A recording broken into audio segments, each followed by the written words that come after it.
बाबा वो school driver मुझे छेड़ता और छूता है, मेरी बेटी ने मुझे सहमे हुए लहजे में बताया।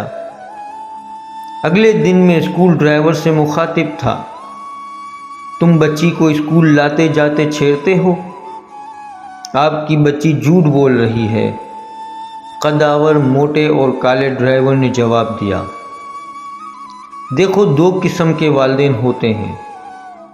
एक तो बात सुनकर बच्ची को मारते हैं और ड्राइवर से माफ़ी मांगते हैं, और दूसरे वो जो ड्राइवर से मुंह बनाकर वैन छीन कर लेते हैं। अब तुम बताओ, तुम कौन से वाले ड्राइवर हो? मैंने अपनी बात ख़त्म करते हुए ड्राइवर से पूछा। उसने मेरा कमज़ोर सा जिस्म देखकर इस्तेज़ाइया अंदाज से मुस्कुरा कर देखा और जवाब दिया, मैं इन दोनों में से कोई सा वाला भी नहीं हूँ, जाओ निकलो। मैंने सहमी हुई बच्ची को उठाया और घर चल दिया। 3 दिन बाद उस काले ड्राइवर की छलनी लाश एक गंदे नाले से मिली, एक टारगेट किलर अपनी बिपता सुनाते हुए।